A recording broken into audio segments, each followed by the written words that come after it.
Bom, pessoal, vamos começar? Eu queria aproveitar esse esquema, né, que eu fiz aqui no quadro e falar, antes da gente falar objetivamente, né, do relevo continental, eu queria lembrar com vocês uma questão que ficou sobre, quando a gente tratou, né, dos fatores internos do planeta, que foi a subducção. Essa subducção, gente, é um evento, né, na verdade nada mais é do que um movimento convergente. Estão lembrados da convergência de placas? Que é quando a gente tem uma placa vindo no sentido e a outra placa vindo no outro, ok? Nesse caso aqui, gente, é um movimento convergente muito especial, porque ele acontece entre uma placa que é o fundo de oceano, que ela é basicamente formada pelo cima. Estão lembrados? SiMa, silício magnésio, maior parte, né, do material que vai compor essa placa. Em compensação, ela está indo de encontro, ela vai se chocar com uma placa continental muito mais forte, né? Como a gente pode perceber aqui, com um volume muito maior, uma massa muito maior, que ela é composta basicamente pelo Cial, que é a parte mais externa, né? Normalmente as terras emergentes que a gente vai ter no planeta.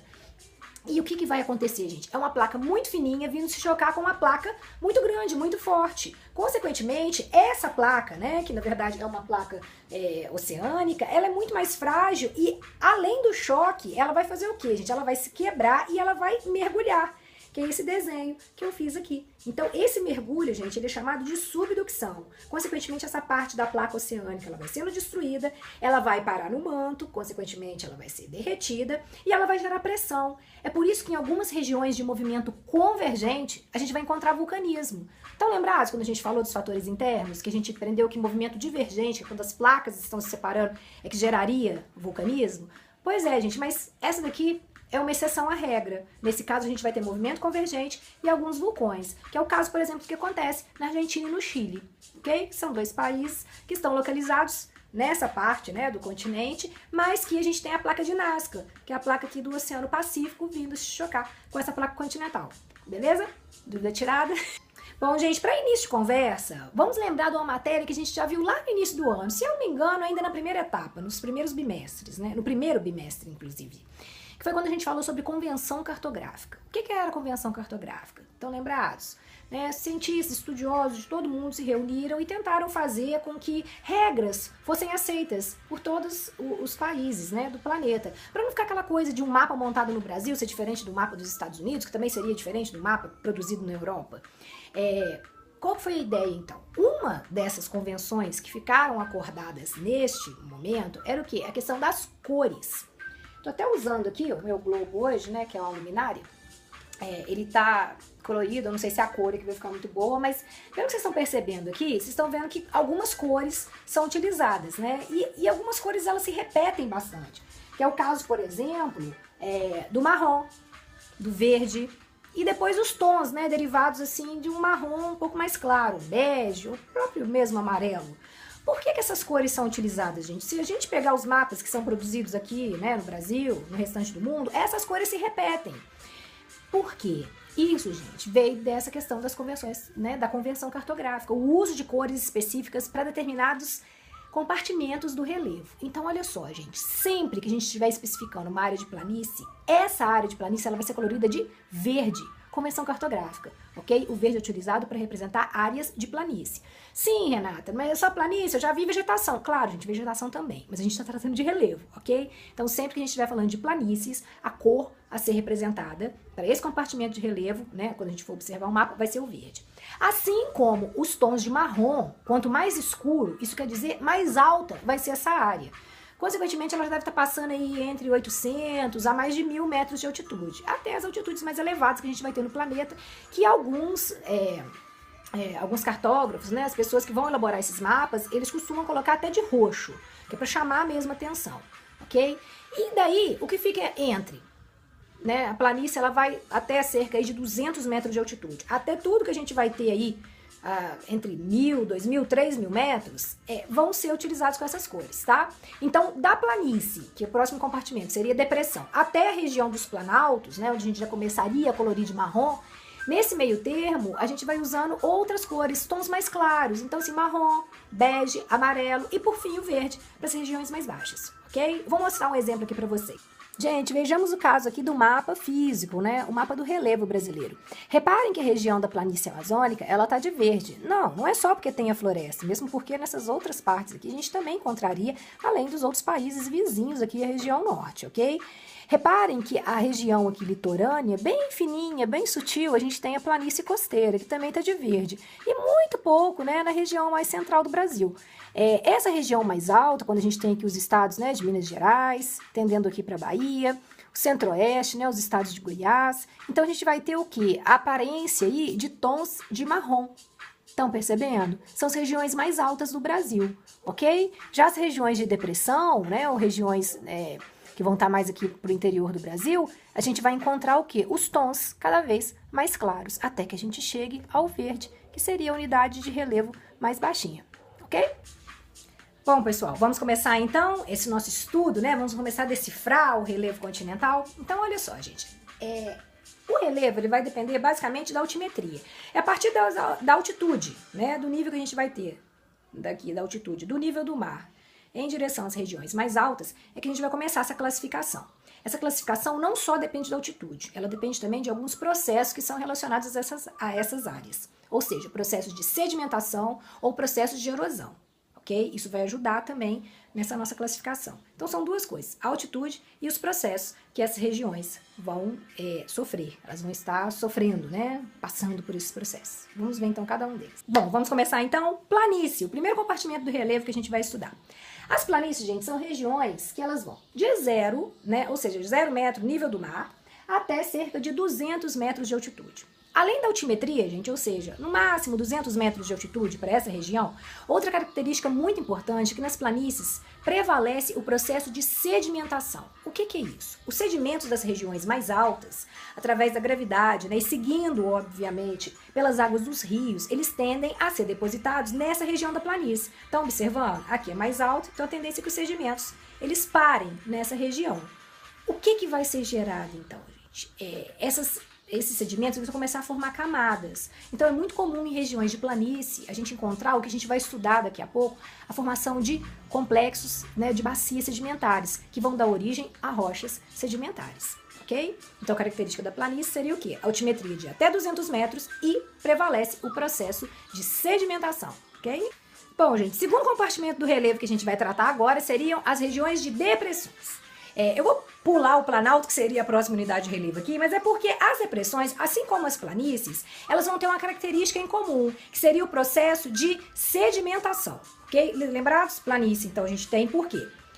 As regiões mais altas vão eliminar sedimentos que vão ser depositados nessas áreas mais baixas, e se vocês separarem, aqui a gente tem um caso de depressão. E aqui também, elas são regiões mais baixas, então, consequentemente, todo o material dessa área mais alta, ele tende a se acumular nessa área mais baixa, ok? Então, planícies e depressões prevalecem os processos de sedimentação, tá bom?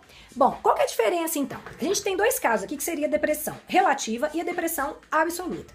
Na depressão relativa, como o nome já diz, ela é relacionada a alguma coisa, ela é relativa às duas áreas em que ela se encontra, ela está entre duas áreas, então, em relação às duas áreas que estão sendo ocupadas ali. No caso aqui, dois planaltos, então aqui a gente tem uma região mais baixa.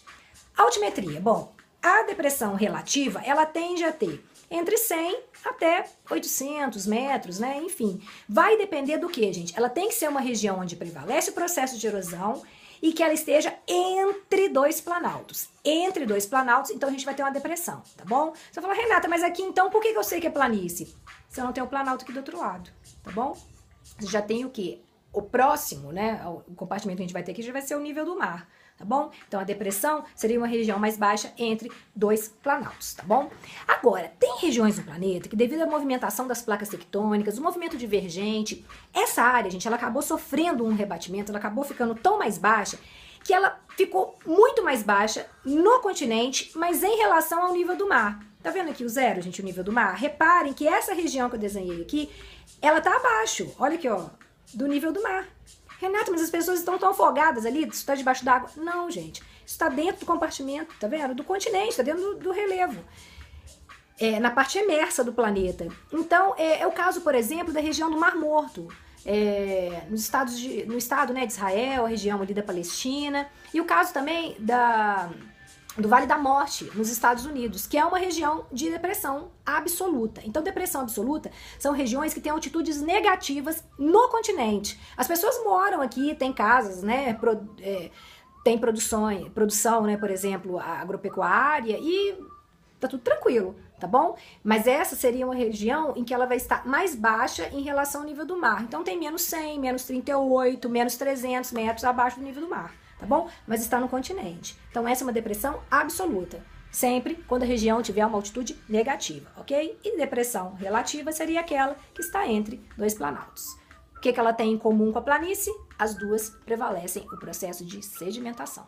Bom, terceira unidade de relevo que a gente vai falar hoje seria o planalto. O planalto, gente, ele, diferente agora da planície e da depressão, a gente não vai ter mais o processo de sedimentação. Ao contrário, como a gente está tratando agora das regiões mais altas do relevo, a tendência é que o processo de erosão, ele prevaleça ao invés do processo de sedimentação.